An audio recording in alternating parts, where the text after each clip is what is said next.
आपका स्वागत है। मैं विवेक बिंद्रा, मोटिवेशन स्पीकर और बिजनेस कोच। आज की बात करेंगे आचार्य चाणक्य पंडित पे। इनको कौटिल्य और विष्णुगुप्त के नाम से जाना जाता था। पिता का नाम चाणक्य, इसीलिए इनका नाम पड़ा चाणक्य। बुद्धि के भगवान। इनकी कूटनीतियों पर चल के कई साम्राज्य स्थापित हुए। आज कई बड़ी मिनिस्ट्रीज है हमारे देश में। Education minister, home minister, finance minister, defence minister, foreign minister, ये सारी सबसे इंपॉर्टेंट मिनिस्ट्री हैं। और ये ऐसे व्यक्ति थे जो सारी मिनिस्ट्रीज अकेले देखने में सबसे ज्यादा सक्षम, और इनसे ऊपर प्राइम मिनिस्टर, ये खुद आगे चल के चंद्रगुप्त मौर्य के प्राइम मिनिस्टर हुए। नालंदा के विश्वविद्यालय में ये एक प्रोफेसर थे, एक शिक्षक थे। शिक्षक होने के साथ साथ इंटरनेशनल डिप्लोमेसी कैसे बिल्ड करनी है, पॉलिटिकल गवर्नेंस कैसे लाना है, प्लानिंग कमीशन को कैसे तैयार करना है, ऑडिटिंग मैकेनिज्म को कैसे तैयार करना है, इन सब में ये इतने एक्सपर्ट व्यक्ति। अगर आप भी बुद्धि अपनी बिल्ड करना चाहते हैं, बुद्धि का विकास चाहते हैं, इस वीडियो को ध्यान से देखिए। ये समुद्र शास्त्र में भी पारंगत थे। क्या होता है समुद्र शास्त्र? एक इंसान से बात करते वक्त उसके चेहरे को देख के बता देंगे कि व्यक्ति सोच क्या रहा है। इतना एक्यूरेट प्रोडिक्शन देंगे उसके बिहेवियर के बारे में, उसके इमोशंस के बारे में, उसके रिएक्शंस के बारे में। ये एक्सपर्टीज इनको आगे चल के कई साम्राज्य को स्थापित करने में इसकी मदद करी। इनके बचपन से शुरुआत करते हैं। एक बार चाणक्य बाहर बगीचे में खेल रहे थे। पीछे से इनके घर में एक एस्ट्रोलॉजर ज्योतिषी आया, जो उनकी मां से जब मिला तो उन्होंने चाणक्य की पत्री देख के बोला कि ये तो आगे चल के इसके जीवन में राजयोग लिखा है, ये आगे चल के देश का बड़ा प्रधानमंत्री भी बन सकता है। मां सोचने लगी अगर ये प्रधानमंत्री बन गया तो ये तो मुझको भूल जाएगा। तो उन्होंने कहा क्या ये बात सच है? बोला इसकी पुष्टि करनी हो तो चाणक्य के दांत को देखना, सामने वाले दांत पे उसके नागराज का चिन्ह होगा। और वो पुष्टि करने के लिए जब मां ने बुलाया तो देखा कि चाणक्य के दांत पे वो चिन्ह था। तो मां रोने लगी, बोली तू आगे चल के राजयोग के चलते प्रधानमंत्री बनेगा, मुझको भूल जाएगा। इतना सुनते ही चाणक्य ने पत्थर उठाया और अपना दांत तोड़ दिया और क्या बोला, मां तेरे प्रेम के चलते मैं ऐसे हजारों राजपाट तुरंत खत्म कर दूंगा। इससे पता चलता है चाणक्य को कभी सत्ता का लोभ नहीं था। आगे चल के देशभक्त चाणक्य तक्षशिला के प्रधानाचार्य बने, प्रधानाध्यापक बने। उन्हीं दिनों सिकंदर पूरी दुनिया को जीतते हुए भारत की तरफ बढ़ रहा था। सोने की चिड़िया भारत को लूटने के लिए वो आक्रमण पे आक्रमण कर रहा था, पोरस को हरा चुका था। और चाणक्य के मन में उन दिनों एक ही सपना था, क्यों ना अखंड भारत का निर्माण किया जाए, एक शक्तिशाली राजा को खड़ा किया जाए। ये अलग अलग राजाओं से इन्होंने मिलना शुरू किया। उस समय मगध जो सबसे बड़ा साम्राज्य था नंदा डायनेस्टी का, आज के समय में जो उड़ीसा है, बिहार है, उत्तर प्रदेश जो आज का समय है, वो सारा सब उस समय मगध कहलाया जाता था। और नंदा डायनेस्टी का सबसे बड़ा राजा धनानंद ये उसके पास गए और उसको इन्फ्लुएंस करने का प्रयास किया कि क्यों ना सिकंदर के खिलाफ हम तैयारी करें। और तब इन्होंने कहा, अच्छा उस समय धनानंद बिजी था, किन चीजों में बिजी था? वो प्रजा से कर वसूलता था, टैक्स लेता था और उसको अपने जुए सट्टे लॉटरी में, पर स्त्री गमन में, अपने भोग विलास के अंदर खर्च कर देता था। इन्होंने इसको समझाया कि राजा का कर्तव्य है कि समाज से पैसा ले, जो आप टैक्स लेते हैं उसको समाज सेवा में लगा दें। और धनानंद को गुस्सा आया, बोला ए पंडित तुम अपनी पंडिताई करो, मुझको राजपाट ना सिखाओ, सिकंदर यहां तक नहीं पहुंच पाएगा। जब चाणक्य ने इनको दोबारा समझाने का प्रयास किया, इन्होंने धक्का मार के उसको गिरा दिया नीचे। और जब चाणक्य नीचे गिरे तो उनकी शिखा खुल गई और बोले तेरी यही शिखा काट देंगे। उस बात पर चाणक्य को बहुत बुरा लगा। उस दिन उन्होंने एक संकल्प ले लिया कि मैं ये शिखा तब तक नहीं बांधूंगा। This is called converting anger into resolution. उन्होंने अपने क्रोध को संकल्प में परिवर्तित किया। बोला उस दिन तक शिखा नहीं बांधूंगा जब तक तेरे साम्राज्य को उखाड़ के एक अखंड भारत का राजा ना लाकर खड़ा कर दूं। बहरहाल अब चाणक्य को लगने लगा कि अब समय आ गया कि मुझे ही किसी को कल्टीवेट और बिल्ड करना पड़ेगा। चाणक्य की डिटर्मिनेशन आपको इस बात से समझ में आएगी कि उन्होंने एक यंग लड़के के प्रति अपना जीवन समर्पित कर दिया, जिसका नाम था चंदू। इसका नाम आगे चल के पड़ा चंद्रगुप्त। इसको उन्होंने ट्रेनिंग दी, बहुत सारे संस्कार और सारे प्रकार के शास्त्र उसको सिखाए। इमेजिन करिए ये 17-18 साल के लड़के, चंद्रगुप्त की मदद से इन्होंने सोचा कि मैं सिकंदर के साम्राज्य को उखाड़ दूंगा। चंद्रगुप्त को खुद को भी विश्वास नहीं था, लेकिन उनको निष्ठा थी, उनकी शरणागति थी चाणक्य पंडित के प्रति। चाणक्य उनको एडवाइस करते चले गए, गाइड करते चले गए। चंद्रगुप्त उनकी सारी बातों को मानते चले गए। ये कहते थे कि शत्रु की दुर्बलता जानने तक उसे अपना मित्र बनाए रखो। चंद्रगुप्त हैरान, बोले सिकंदर को मित्र कैसे बनाएंगे? चाणक्य ने तभी चंद्रगुप्त को समझाया कि तुम इनकी सेना में शामिल हो जाओ। किसी प्रकार से इन्होंने छोटे से बालक को उनकी सेना में घुसाया और उनका एक फेथफुल सिपाही बना दिया, जिससे अंदर की सारी जानकारियां अब चाणक्य के पास आने लगी। चाणक्य को इतना समझ में आ चुका था कि बहुत दूर से ट्रैवल करती हुई लाखों की सेना सिकंदर की शरीर से अब थक चुकी है। बोला अब इनको मन से थका देंगे। इन्होंने अंदर भ्रांतियां फैलानी शुरू कर दी सिकंदर की सेना के बीच में। देखिए, सिंध नदी अभी तक पार नहीं कर पाया था, भारत में अभी तक घुस नहीं पाया था पूरी तरीके से, और वहां भ्रांतियां फैला दी कि हमारे जो देश, भारत के जो देवी देवता हैं वो तुमसे नाराज हो चुके हैं। इन्होंने अजीबोगरीब काम कराए। कभी कभी अलग अलग दिनों में खाने में जहर मिला देते थे, द्विकंटक नीति के साथ छोटे छोटे अटैक करा देते थे, उनके देश के झंडे को जो पहाड़ पर लगा हुआ है उसको जला देते थे, अलग अलग प्रकार की विषमक भ्रांतियां फैला देते थे, लोगों के अंदर कंफ्यूजन, आपस में उनको लड़वा देते थे।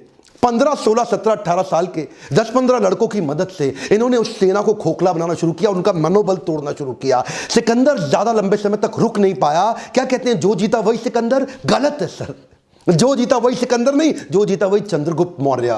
ये किसी को नहीं पता, सिकंदर भारत में कभी घुस ही नहीं पाया। चंद्रगुप्त मौर्य केवल गाइडेंस लेते रहे आचार्य से, और आचार्य चाणक्य पंडित की गाइडेंस में पूरी सेना को उखाड़ के बाहर कर दिया। इससे क्या हुआ, अब इनमें कॉन्फिडेंस बहुत आ गया। 5000 हाथी घोड़ों की एक सेना बना के सोचे कि मगध की राजधानी पाटलिपुत्र पर जाकर के एक हमला कर देते हैं और धनानंद को भी उखाड़ देंगे। अब ये ओवर कॉन्फिडेंस इनके लिए नुकसानदायक रहा। ये पहुंच तो गए 5000 के हाथी घोड़ों छोटी सी सेना लेके, लेकिन आधे दिन के अंदर दोपहर होते होते ही मगध की सेना ने इनको उखाड़ के बर्बाद कर दिया, खत्म कर दिया। किसी प्रकार से चंद्रगुप्त चाणक्य ने अपनी जान बचाई, भाग करके एक झोपड़ी के पीछे जाके छिप गए। अंदर मां कुछ खाना बना रही थी बच्चे को लेके, और बच्चा वो जो गरम गरम खिचड़ी थी खौलती हुई, उसमें हाथ डाल के जैसे ही खाना खाने लगा उसका हाथ जल गया। और तभी मां चिल्लाई, अरे पागल हो गया है तू, तो चाणक्य की तरह मूर्ख है, खिचड़ी के अंदर गरम गरम हाथ डालेगा तो जल ही जाएगा। परिधि से कोने कोने से खिचड़ी को खाओ, ठंडा करके आराम आराम से, कोने कोने से खाओगे हाथ नहीं जलेगा, बीच में हाथ डालोगे हाथ जल जाएगा। चाणक्य ने जाके बीच में मगध के झगड़ा कर लिया, उसको बाहर बाहर से तैयारी करनी चाहिए थी। यह बात सुनते ही चाणक्य की आंखें खुल गई, उनको अपनी गलती का एहसास हुआ। उन्होंने जाकर के औरत के पांव छुए और बोले, माई तुमने मुझको एक नई बड़ी शिक्षा दी। चाणक्य में सबसे अच्छी बात क्या थी, वो कई बार तकलीफों में आए क्योंकि बड़े रिसोर्सेस सेना नहीं थी। धनानंद उस समय सबसे बड़ा साम्राज्य था उनका, नंदा डायनेस्टी का, लेकिन इन्होंने जाकर के 7 स्ट्रैटेजीज बनाई। पहली जो उन्होंने मां से वही सीखी कि परिधि पे हमला करो। परिधि मतलब बाहर का सर्कमफ्रेंस, जो बाहरी घेरा होता है। तो धनानंद के बाहरी घेरे में जिन जिन राज्यों पे उसकी कमजोर पकड़ थी, जहां जहां उसकी वहीं से इन्होंने हमले करने शुरू किए, छोटे छोटे हमले करने शुरू किए, जिसके लिए इन्होंने दूसरी स्ट्रैटेजी अपनाई, विष कन्याओं की टीम तैयार करी। ये विष कन्याओं की सेना क्या होती है, बड़ी सुंदर सुंदर खूबसूरत लड़कियों की एक सेना तैयार करी, जिनको थोड़ी थोड़ी मात्रा में विष दे दे के उनको विष कन्या के रूप में तैयार कर दिया। ये पहली बार हुआ, इससे पहले कभी नहीं हुआ। दुनिया भर में बहुत सारे काम चाणक्य ने पहली बार किए, और ये विष कन्याओं की सेना वहां के परिधि के राजाओं को चूम कर अपने चुंबन से उनको विष देके समाप्त कर देती थी। इतना ही नहीं, इसके बाद इन्होंने तीसरी स्ट्रैटेजी क्या अपनाई, जासूसों की सेना बनाई। इतने जासूसों को ट्रेनिंग दी कि जासूसों को कैसे बढ़िया जासूसी करके सारी खबर अंदर की लाके देनी है। अब चाणक्य को समझ में आ गया, स्ट्रैटेजिकली चलेंगे। ये क्या कहते थे, शत्रु के लेकर के कभी गुस्से से शत्रु के बारे में मत सोचो। अगर गुस्सा आ जाएगा शत्रु के खिलाफ तो आपकी एनालिटिकल एबिलिटी खत्म हो जाएगी। तो चाणक्य जो आंकलन करते थे ना, एनालिसिस, वो ऐसा इतना जासूसों से इतनी इंफॉर्मेशन लाते थे, और कभी कभी जासूसों की भी जासूसी करा देते थे। चाणक्य इतने एक्सपर्ट थे कि पैरेलली चौथी स्ट्रैटेजी बना रहे थे, building a high performance team. ये इन्होंने कैसी करी, इन्होंने वात्सायन मुनि का एक वेश धारण कर लिया, और ये जानते थे कि अगर बड़ी सेना बनानी है तो उनके मन, बुद्धि और आत्मा को जीतना पड़ेगा। एक पॉपुलर अपने आप को वात्सायन मुनि के भेष में जाकर के लोगों को जगह जगह कथा प्रवचन करते थे, और उनको धीरे धीरे इंस्पायर करते थे कि तुम चंद्रगुप्त की सेना को ज्वाइन कर लो। ये जानते थे कि प्रेम से बात करूंगा और आध्यात्मिक बात करूंगा, लोग प्रभावित हो जाएंगे, प्रभुभावित हो जाएंगे, और मेरी स्टोरी और मेरी कहानी पे विश्वास करेंगे और चंद्रगुप्त की सेना को ज्वाइन करते चले जाएंगे। उनकी आत्मा, मन, बुद्धि को जीतने के बाद अपनी वाणी की शक्ति से उनको प्रभावित करके एक एक करके धीरे धीरे 8 लाख लोगों की सेना तैयार कर दी। यह सेना ऑलरेडी 4 गुना बड़ी हो चुकी थी अब धनानंद से। इनके पास हाथी घोड़ों की बड़ी सेना और घुड़सवार रथों की बड़ी सेना, पैदल सिपाहियों की सेना, इतनी बड़ी सेना धीरे धीरे ये देखिए, इस सारी स्ट्रैटेजीज पैरेलल करते चले गए। हमारे देश में आज आरक्षण का बड़ा चक्कर चल रहा है ना, वहां पे आरक्षण के चक्कर के सख्त खिलाफ थे। ये कहते थे केवल योग्य व्यक्ति को आगे बढ़ाऊंगा, your country is only as powerful as your lieutenants. तो अपने लेफ्टिनेंट को चूज करते थे।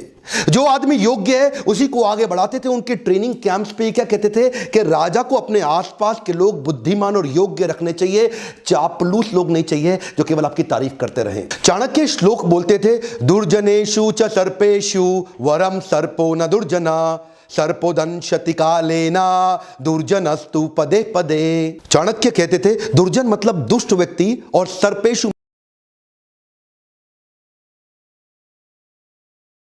इन दोनों में से सांप अच्छा है। वरम सर्पो न दुर्जना, दुर्जन को छोड़ दो, सांप के साथ रह लो। सर्पोदंशति कालेना दुर्जनस्तु पदे पदे, सांप तो एक ही बार काटेगा, एक ही बार डसेगा, लेकिन दुर्जनस्तु पदे पदे, दुर्जन व्यक्ति हर कदम पे आपको डसेगा, हर बार डसेगा। इसीलिए क्या कहते थे कि मैं टीम ऐसी तैयार करूंगा जो केपेबल लोगों की हो और दुर्जन ना हो। तो ये एक हाई परफॉर्मेंस टीम तैयार करते गए और साथ साथ ये छापामार युद्ध के छोटे छोटे प्रयास करते गए। ये इनकी अगली स्ट्रैटेजी समझिएगा। एक तो देखिए होता है कि टेस्ट एंड लॉन्च और एक होता है launch and test. Test and launch क्या होता है? पहले छोटे छोटे टेस्ट करो, पायलट एक्सपेरिमेंटेशन करो, छोटा टेस्ट करो और उसके बाद उसको वैलिडेट करो। और दूसरा क्या है, पहले लॉन्च कर दो और बाद में देखना टेस्ट करके रिजल्ट आया कि नहीं आया। जो पिछली गलती करी थी 5000 घोड़े सैनिक के साथ, वो क्या था, पहले लॉन्च कर दिया, बाद में टेस्ट से पता चला कि ये फेल हो गए। अब क्या करते थे, अब कहते थे अभ्यास करेंगे।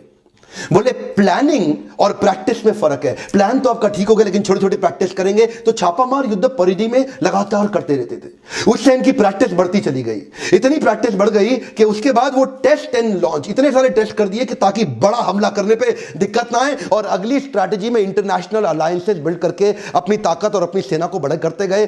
कश्मीरी राजा प्रवर्तक को उन्होंने अपने साथ में लिया और बाहर से कई यूनानी राजाओं को भी अपने साथ लिया, जो ये पिछली बार पहले जीत चुके थे सिकंदर को। तो वहां से कुछ यूनानी राजाओं के साथ भी उन्होंने सपोर्ट लिया, पोरस का भी सपोर्ट अपने साथ में लिया और कई समुद्री लुटेरों को भी अपने साथ में अपनी सेना में बनाया। इतनी बड़ी सेना बना करके ये 7 स्ट्रैटेजीज मिला के इकट्ठे चलते चले गए। एक एक करके अंदर घुस के पूरी धनानंद की नंदा डायनेस्टी को उखाड़ के खत्म कर दिया। धनानंद कभी सपने में नहीं सोच पाया, वो तो शराब के नशे में रहता था, प्रजा के टैक्स को अपने मजे के लिए खर्च कर देता था। लेकिन चाणक्य जानता था अखंड भारत का सपना मुझे ऐसे ही पूरा करना होगा। ये 7 पैरेलल स्ट्रैटेजीज पे आप वीडियो को वापस घुमा घुमा के ध्यानपूर्वक देखिए। ये तो थी चाणक्य की 7 पैरेलल स्ट्रैटेजी धनानंद को जीतने के लिए। इसके बाद अखंड भारत को उन्होंने बढ़ाया कैसे? Kabul, Gandhar, Kandahar, Balochistan, Turkmenistan, Kyrgyzstan, central Asia तक उन्होंने एक छत्र राज्य कैसे एस्टैब्लिश किया, ये अभी नहीं बताऊंगा, ये अगले वीडियो में बताऊंगा। लेकिन अगला वीडियो तभी डालूंगा अगर आपने इसको 1 लाख से ज्यादा लाइक दे दिए। हिस्ट्री को जान करके आप अपने प्रेजेंट और फ्यूचर को और इंप्रूव कर सकते हैं। क्या ये मैं इतनी मेहनत करता हूं? अगर आपको वीडियोस वास्तव में अच्छे लगते हैं तो लाइक करके मेरा उत्साह बढ़ाइए। अगर आप बिजनेस मैनेजमेंट स्ट्रैटेजीज जो मैं अगले वीडियो में देने वाला हूं चाणक्य की, उसको आप लाइव में मुझसे सीखना चाहते हैं तो लीडरशिप फनल आप ज्वाइन कर सकते हैं, या bounce back series. Bounce back एक हाई पावर मोटिवेशनल सेमिनार है 4 घंटे का, और लीडरशिप फनल एक 6 महीने का बिजनेस और एंटरप्रेन्योरशिप का प्रोग्राम है। कमेंट बॉक्स में बताइए क्या चाणक्य पंडित का पार्ट 2 उनकी मैनेजमेंट और लीडरशिप से उन्होंने कैसे भारत को बड़ा किया आप डिटेल में सीखना चाहेंगे। और सब्सक्राइब करके बेल आइकॉन नहीं हिट किया तो वीडियो आपको छूट जाएगा। वीडियो को शेयर करिए ताकि लोगों को पता चले कि सोने की चिड़िया भारत की कैसे बनाई गई थी। आज भी देश को एक नए चाणक्य की जरूरत है। आपको क्या लगता है हमारे देश का चाणक्य कौन हो सकता है? कौन हमारे देश का युक्त प्रधानमंत्री बनने लायक है? कमेंट बॉक्स में अपनी राय जरूर लिखिए। मेरे साथ जुड़े रहने के लिए, हर बार आकर के दुनिया के नंबर 1 एंटरप्रेन्योरशिप चैनल के वीडियोस को देखने के लिए आप सबका दिल से धन्यवाद।